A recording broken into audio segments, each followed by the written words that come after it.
Welcome to the Property Play. First, Barry Sternlicht, co-founder, chairman, CEO of Starwood Capital Group. You are a legacy and legendary billionaire real estate investor. And Brendan Wallace, co-founder and CEO of Fifth Wall, a VC fund that commits to property technology as well as decarbonizing the built environment, which I personally love. Brendan, you and I have done a lot of stories together, and we've been talking about doing this podcast for several months. How did you get this guy to come with? Well, Barry has become, I think, something of a mentor to me. I think the mentorship relationship started with us being workout buddies, and now he gives me good business advice. And what was some of the best advice he's given you? Best advice, I would say, and I've learned this more indirectly than a direct statement, but like truly trusting your intuition in people and in investing is something that I think like new investors struggle with and can kind of lose sight of. And at times I feel like I have, but I feel like having a very strong gut that's backed up by data, but really reconciling those two where you have conviction is very important. And Barry, I hate when people ask me this question, which they do all the time.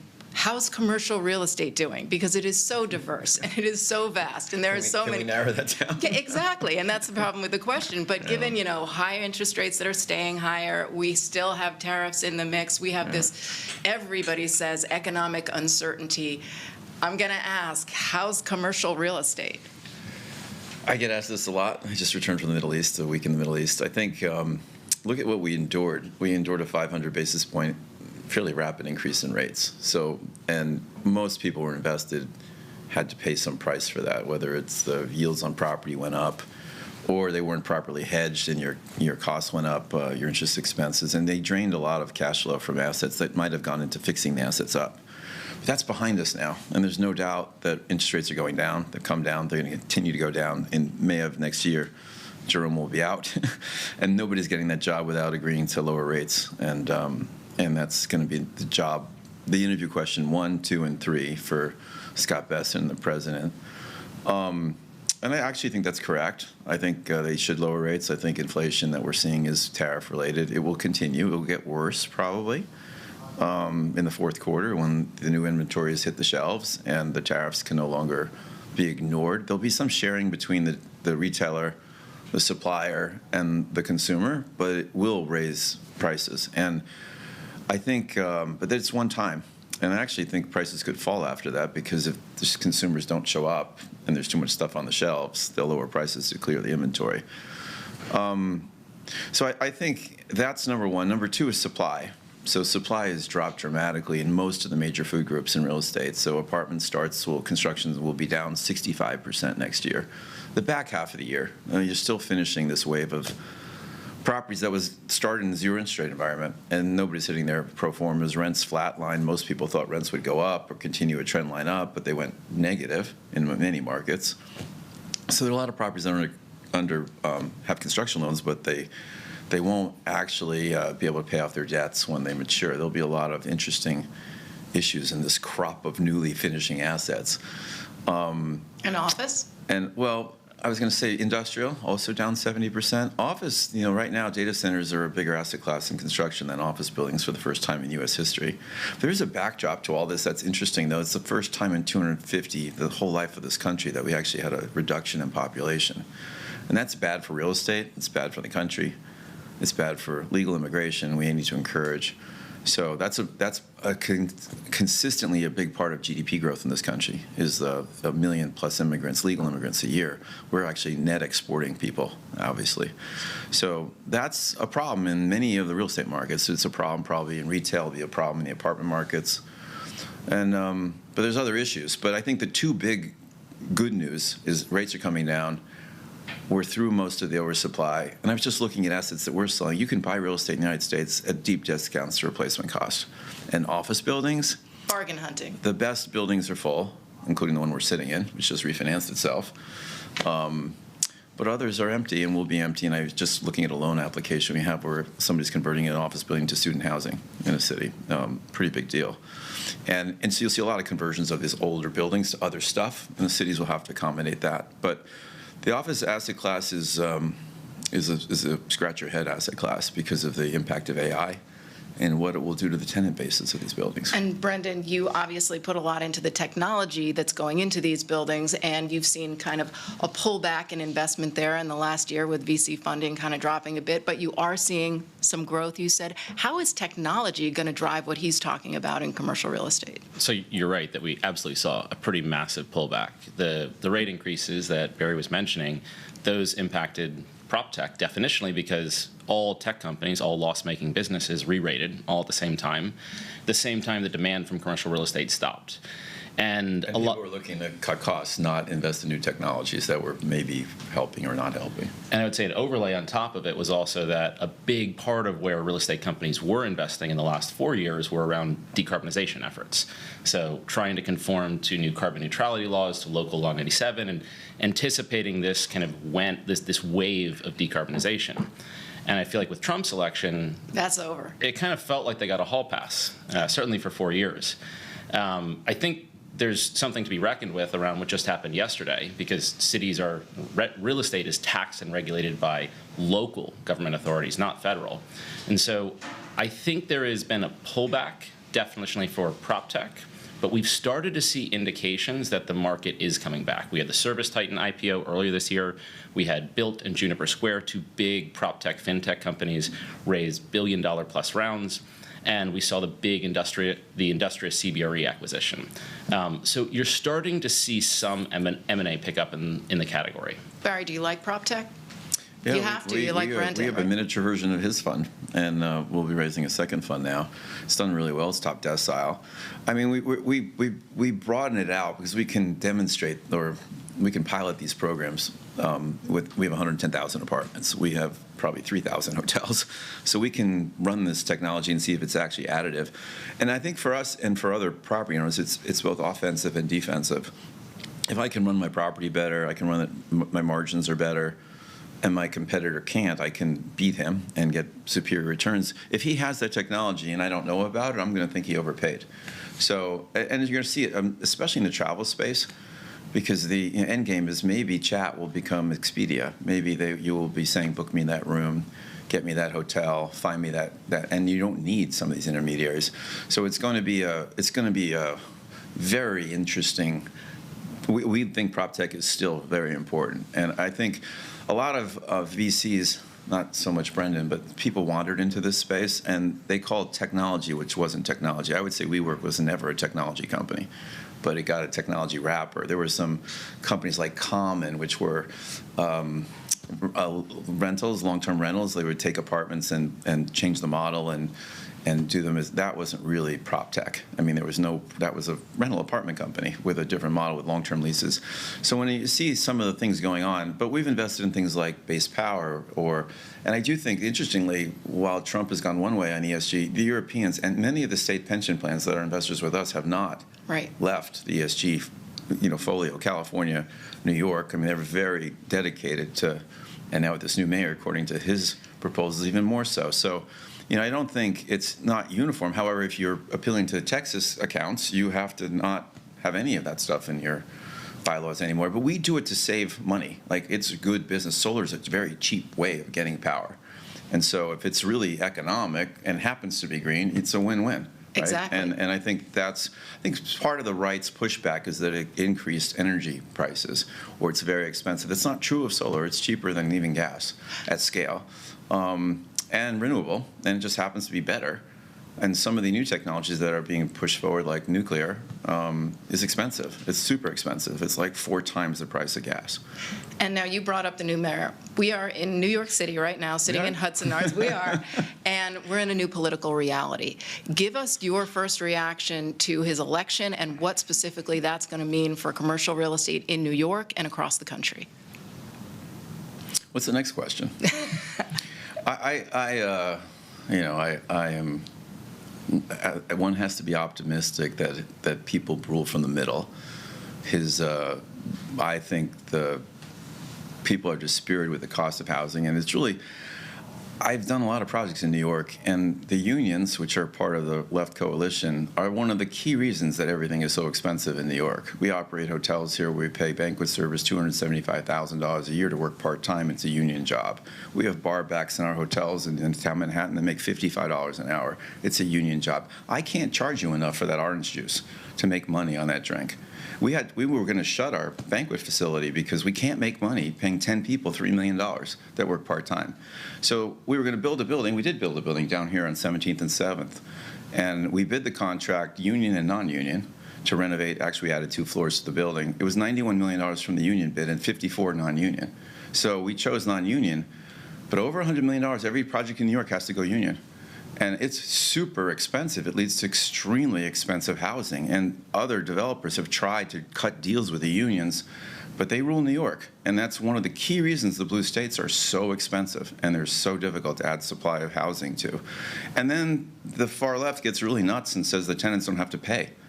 Well, you can't kick them out if they don't pay. So the neighbor finds out the neighbor isn't paying, and then they don't pay, and the next guy doesn't pay, and then you're basically going to turn New York City into Mumbai. I mean, if you look at the city of Mumbai, we formerly Bombay, there are magnificent British colonial-built buildings that are rotting because the owners can't make any return on investing and keeping their buildings up. So maybe he'll learn from history. Maybe the million people that voted him won't realize that socialism's never worked anywhere on the planet Earth ever, and people leave. And just like today, the UK is seeing an exodus of millionaires. 7,000 millionaires moved to Abu Dhabi and Dubai. The wealthy will leave. I was never a resident of New York. I was a resident of Connecticut, and Connecticut lost a lot of its wealth. And people will leave. And especially what we'll watch is safety and security. That's the number one thing. If people feel like their kids aren't safe on the streets, they will pull them out of school and they will leave. And if he defunds the police or he doesn't give them the honor and prestige they deserve, I think the city's in for a really tough time. You're looking at San Francisco, which is now on its way up, on its way down. You're looking at LA, which was on its way up, on its way down. So, and Chicago has issues. You know, these are cities where the far left agenda is sort of taken over and scared, and the cities aren't clean, and people don't want their kids there, and they leave. And then the wealthy actually support the tax base of these cities. So it becomes a negative spiral, and they'll look to Washington to help them. And I think that'll be interesting. Did you talk to Mamdani before the election? No, I'm not a voter in New York, so I'm a resident of another state now. Did you contribute to Cuomo's campaign? No, I stayed out of the whole thing. Honestly, a lot of people, New York will survive. It survived de Blasio, but it's a shame it's probably going to get a lot worse before it gets better, and that's coming from a business perspective. You know, my grandmother grew up in the Bronx. My mom was born in Brooklyn. You know, I am a greater New York area person. And this is an amazing city with a great vitality and great youth and energy, but the core issues are not what he's focusing on. We need to increase housing. That's not going to happen easily, right? You need serious subsidies from the government. If they want us to work with unions, you know, the unions have to be more accommodative on their work laws and the wages and everything else. Otherwise, you can't add economically.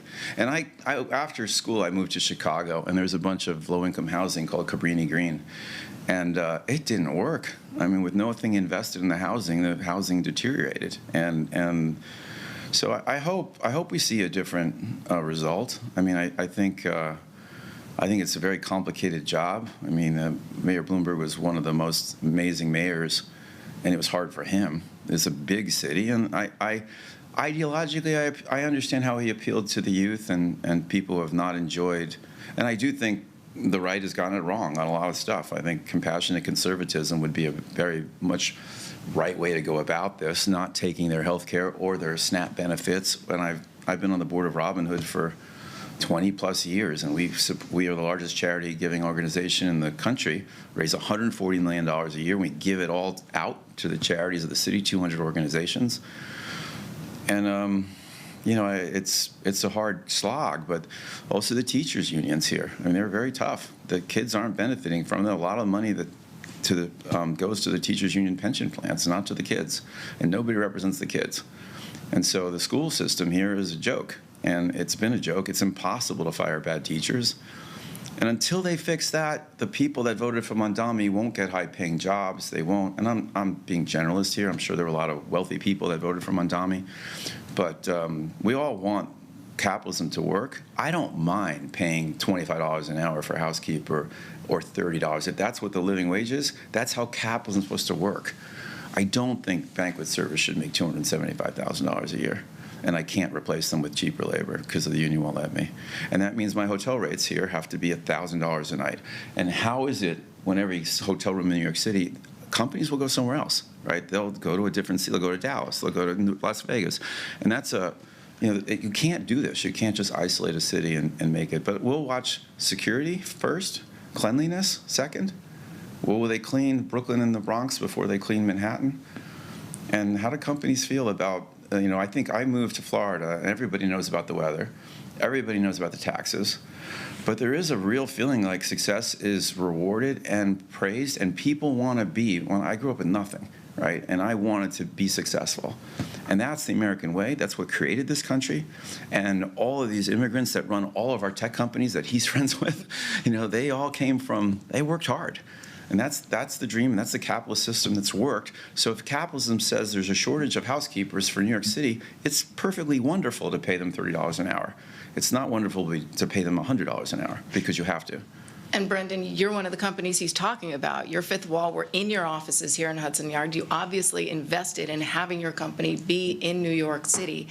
Do you feel like there's going to be a flight? Do you want to take your business out? I mean, we've thought about it, and I think housing policy matters. That's, I think, the key lesson here. And I think this is going to become a lightning rod issue for Republicans and Democrats. This skyrocketing cost of housing, affordability plummeting, it matters when you have young employees. It really makes a big difference to them. And part of the appeal of being in New York is that it's cool. It's a vibrant place to be. It has a cosmopolitan energy. And to Barry's point, if safety goes down, if cleanliness goes down, you can just start to see New York starting to feel like San Francisco felt for quite a while. And that ambiance is not an ambiance where you want to build a durable long-term business. Now, New York's death has been predicted many times over, whether it was the debt crisis or 9/11 or the 80s and the 90s. But I think this is a real test. I think this is a real test for New York, and I think it's going to test the resolve of companies like Fifth Wall to stay in New York versus go elsewhere, whether that be to Miami or Austin or Los Angeles. We have a big office here ourselves, and I mean, we'll see how this works, but the team in New York is for the first time saying maybe we should leave. Really? And we'll see, there's about 100 people here, maybe more than that, a couple hundred, and in 3 locations. And, I think we'll see how this transpires. I mean, this is probably the most important city in the country. It has so many, its culture, its sports team. I mean, other than the Jets. I mean, it's a very exciting city to be living in, but you don't have to live here. And and the anger at success in the city, people who are working really hard. I mean, how do we help others to do well and believe in the American dream? And that's probably a better message for a leader in this city than saying, let's just tax everyone who's been successful, force them to leave, and then rely on Washington for handouts to basically keep the city going. It's a very expensive city to run, very expensive. There's a lot of unions here. Yeah, and I could talk about this the whole time, but I don't want to lose the opportunity to talk about some other things, specifically data centers. Let's go back to technology, get back to that. I know you're heavily invested. You have a new part of your company that invests specifically in data centers. A lot of talk that they're overblown, overbuilt, too much capital going in. I was just talking to Brendan about it before, that, is there enough AI to fill these data centers? Will the returns really be there? What's your take? Probably got $20 billion dedicated to space. I think it's a different issue than you think. Most of us don't build until we get a hyperscaler lease. So we get the lease from Amazon, Microsoft, Google, Oracle. We've gotten leases from all those companies, Oracle. What we're watching now is the creditworthiness of the tenant, and particularly Oracle. because Oracle's doing all these deals back-ended to Chat, and Chat is a startup that doesn't make money and requires hundreds of billions of dollars to grow to the scale they want to be. So yesterday, Anthropic said they'd hit revenues of $70 billion in 27. Chat's going to have to be bigger than that. They've made massive commitments to take power.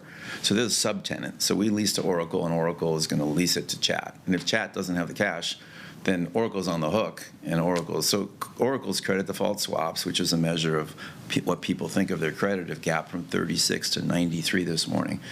And everyone's hedging their Oracle risk because they're backing a startup who's competing against companies like Google or Amazon or Microsoft, who have massive balance sheets and really don't have to access the public capital or the kindness of venture investors at ever higher prices. I expect Chat will have to go public, and I think and then it'll be $1 trillion potentially. The last round was $500 billion, maybe $1 trillion IPO. We've never seen one of those.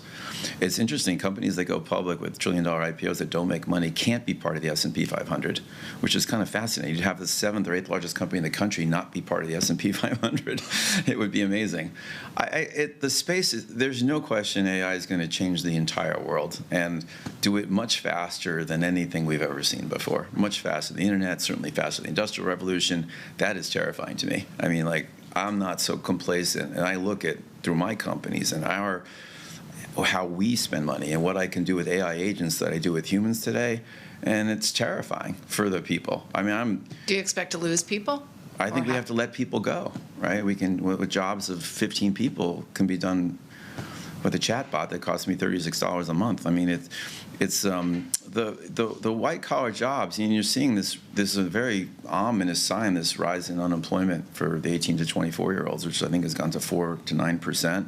What is that? Are we all slowing down hiring kids because Chat can do the work we used to give them, the grunt work, the real research tasks that they used to do? And it's pretty amazing when you start using this material. And we are, I think most companies, I'm on the business council with 250 CEOs of almost every industry, and they are laser focused on how to change their processes and save money. But at the end of the day, that probably means that there'll be less employment. And that's how you get these productivity gains. The hope is all these people that are let go will do something else. But if you're an accountant, they're an accountant. So, like, if you replace an accountant with a chat bot or an agent, aren't they an accountant? Like, do they know how to do other things? Customer service, one thing we've looked at in our hotel portfolio is like call centers. There's a couple million people employed in call centers in the United States. It's the easiest thing to use AI for, and we've invested in a company in Proptech that's an AI call center called Decagon, and they're going to take over a whole function for us in one of our hotel companies and drop the cost of the call from $7 to 30 cents. So I think we have to do it. Our competitors will do it, so we have to do it. We'll hopefully get there first. And they just took over Delta Airlines call centers, and they're going to take over a whole bunch more.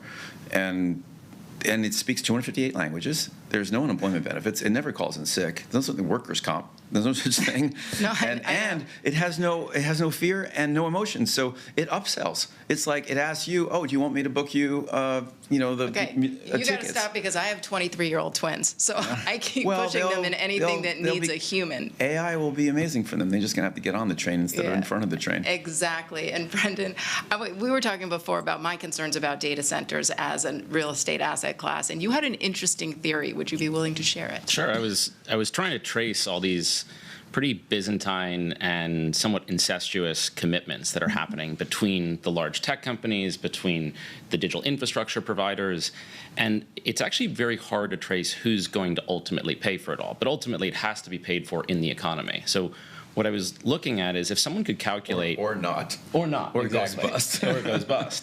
And I think the way to just acid test whether it makes sense is if you looked at the amount of AI compute that would be required to fill all the data centers that are in production or have been announced to go into production, and then you assume that the tech companies have to make some profit on top of that to justify it, which they're not today, but let's assume they have to. Take any margin you want. Assume that's the revenue that's then therefore flowing to large language models and AI. What % of US GDP would that be today if you ran that math? My fear is that it might be like 120% of US GDP. And so what we're building is, it's like I guess a massive disclosure is I'm a believer, like Barry, in the long-term benefits of AI and how profound it will impact our economy. What I am more cynical and suspicious of is some of these arrangements around the supply of digital infrastructure, because while there are amazing pilots that are happening in companies like Barry mentioned, in call centers, there's also lots of AI pilots that are not working. And it's hard to decouple the personal benefits that like I get from using Gemini or using ChatGPT every day versus what corporations are getting. And so far, I don't think we've seen the profound bottom line ROE benefits of a lot of the corporate level AI investments. So you're nodding. No, I think, I think, again, I was in the Middle East, and two things came to mind that I learned on my trip. The Chinese are hot on our tails. Like we've created a bit of a monster, like it's a national focus in a way that the U.S. can't focus, that they will be competitive in AI. They're going to get their data not from us, but they'll get them from Africa, sub-Saharan Africa, from India, and from other countries that they're allowed. DeepSeek will go in there with $5 a month, and Chat's charging $30 a month. And they will be like BYD is to Tesla. BYD makes an electric car at $22,000, and the cheapest Tesla is $40,000. So BYD is now the fastest growing car company in the world. I think it is the largest car company in the world, and it will be the even bigger dominant player. And the Chinese set out to basically dominate the auto industry. They subsidized the company until it got to profitability, and nobody cares what their profit margins are. So every car in Mexico City is a BYD, every car. And it's a great car. The worst part is it's a great car. I think some of these Chinese startups will take the same. They will undercut the profit models of some of our major tech companies, which there's only 330 million Americans, and you take out the kids. So they're going to have to be a global player and have globally applicable technology that be a must purchase for corporates around the world and for people around the world. But you're going to have this nasty little competitor below you, and that does most of what you need. It won't be looking at 40 million pieces of data and deriving new drugs. But for average people, it'll do everything you probably want to do, all the basic stuff. Like I have a Tesla that has that ludicrous mode on it. I've never used it in my life, right? Other than when you test drove it, probably. Yeah, but I paid, so it's like all those features on the car you don't use, and I don't know, whether you have a Bloomberg terminal or something, you don't use most of the features, most people. So you'll have a very affordable, cheap version of this. And I mean, we'll see how this plays out. I'm a huge believer, enormous believer in the technology, and also data centers will be powering other stuff, not just AI. There's cloud. Quantum. And quantum, which will go into the data centers. Do you like quantum? Yes. What do I know about it? I mean, we'll have it in 29 probably, 29, 30, and most of our data centers are being built to accommodate a quantum computer inside of them. So the market things, and then new fuel sources. What will always be gas? I think nuclear is further off than people think. And even though the government wants to build nuclear, it takes a long time to build a nuclear plant, and it's expensive when they produce power. Historically, it's been multiples of what gas costs. So nobody really. There'll be other. We'll see what we do with. We pulled all the subsidies away from solar and things, but those are real credible. And it's very relevant because what nobody talks about in data centers is the rent. Rents have gone up dramatically because if you have power, you can charge what you want. But there's more supply coming, so those rents are going to to moderate. There's more supply coming, but you need more power. If there is a way to produce tons more power, it makes sense that rents may not stay where they are today. In the meantime, nobody's cleared a $5 billion data center. Not a single one is traded. There have been a couple forward commitments to construction. Blue Owl's done a couple of them. But they haven't gone round trip. And everyone is wondering how are we getting out of all these data centers? How are we? We'll see. Right now, the VCs are funding a lot of it. Right. And it's an odd dynamic because if you look... Not the exit of a fully leased 15-year deal they're not buying those. Or a lot of the companies themselves. It's not clear that they're going to sell for what they're valued at because you have a lot of these large tech companies. So take, for example, Microsoft or Google. They have enormous and super high margin cloud businesses. And if you want to use AI, you have to be on the cloud. So it makes sense why they would want to fund LLMs and AI as perhaps a loss leader to subsidize their very high margin cloud business. Which is continuing to grow. Which is continuing to grow, and it's pushing more companies to the cloud. What's a little more non-obvious or mysterious to me is why VCs want to be a part of some of those funding stories, because it feels a bit like the large tech companies have almost baited venture capitalists to fund their private R&D for them. Because to Barry's point, it could be this race to the bottom around these models. And so what I think always happens in venture is venture capitalists are very good at looking at the past and trying to predict that the past is going to predict the future. And so they're using the software and SaaS revolution as a corollary for what's going to happen in AI. And I think it's somewhat of a false equivalency, because SaaS is a super high gross margin business, and high gross margins get you out of a bunch of problems and a bunch of mistakes. You don't have that with AI. You have enormous CapEx and enormous OpEx. And right now, most of these AI companies are operating at gross margin negative. And so it's just a question of when they go public, to Barry's point, this could be the first company that is unprofitable at $1 trillion. That's a prospect we haven't confronted in the modern economy before. But it could be real. Okay. I think it almost has to be real to continue this. It's their plan. We're just telling you what they say. They say we won't be profitable in 2030, right? And in the meantime, they need hundreds, I don't know what the number is, $100 billion of capital investment to get there.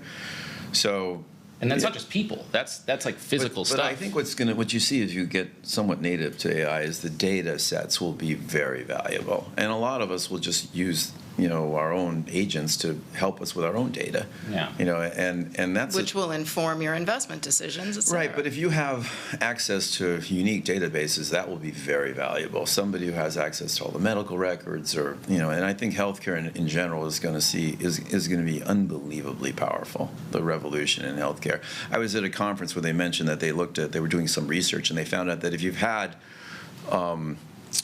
what's it called, shingles, or you're vaccinated for shingles, you're 65% less likely to get dementia. They weren't even looking for that. They just, the AI found it. It found the correlation. And that kind of stuff is mind-boggling. And we will have tailor-made drugs. He will be even hunkier than he is now.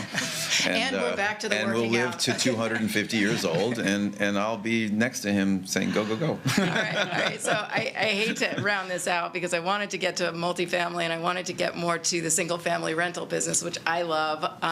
So I'm just going to ask you this. Brendan, if you had $1 billion today, where would you deploy it? Don't ask Barry. Question. He doesn't get to invest at that scale in Proptech. Exactly. I get to invest in much smaller scale. Well, you're already scale, invested there. Take the whole real estate picture. Maybe you want to put it into single-family rentals. Maybe you want to multifamily. I'm actually going to say something that's almost the opposite of what we started this conversation with, which is we kind of cast a very negative forward view of New York. Please be positive. Over a long-term time horizon, New York City is New York City. And people overestimate the durability of these political vibe shifts. I mean, within 2 years of electing Trump, we elected Mamdani to run New York. And I just think these things move dialectically. In the long term, New York is going to be super valuable. So if I were a betting person and I didn't have to make a return in the next 4 years, I would bet on New York. Okay. You must be selling an apartment. And Barry, I'm going to give you the last question. Our focus, you look at what we're doing with our newest fund, I mean, we're heavily investing in Europe, actually, not here. They've done the stimulus package. They have low rates. They're going to stay. They don't have really inflation. They don't have tariffs. It's amazing having a return from Europe and the Middle East. I can buy everything cheaper in Europe than I can here now, because it all has slapped on tariffs with it here, including Hermes cosmetics and any gift I want to get my girlfriend or anything. So I think I think the U.S. I'm very worried about the political turmoil of the country and how it makes us angry. But barring that, the whole residential space, everything in resi, senior living, student housing, single family for rent, land, multis, they look to be attractive with the decline in rates and the decline in supply. And the markets in multis have held pretty much at 95% occupancy despite this huge increase in supply. So you would imagine if housing remains kind of unaffordable. I saw a number today that the first-time buyer has now gone from 31 years old to 40 years old. I mean, I think the apartment market should benefit from that. But you're holding on to your chair right now because it's the same-store sales comps are negative in most cities. So one thing I want to say, though, look at New York City and housing and look at Austin, Texas. Austin, Texas, freewheeling, they overbuilt, rents are down 20%, and supply had exploded, so rents are down. That's how the cycle works, right? New York City never saw overbuilding because it's too expensive to build here. It doesn't pencil. So Mamdani can't get housing built unless something changes in the cost structure. Either he builds it, which he doesn't have the balance sheet to do. The federal government isn't going to build it. And so who's going to build the housing? We, and there's a company here, Related is one of the largest builders in Manhattan. We're in Hudson Yards. They said, we're in Hudson Yards. They said, I think it was last year, for the first time in 37 years, they had nothing under construction in New York City, not a single rental property or condo property. The numbers are the numbers. I mean, if it's not a good place for capital, the capital has to go somewhere else. So that's why, I think we're like 54% invested in Europe, and the markets are better across the board. The rents are growing in Europe pretty much, except for the UK. The UK has issues like us.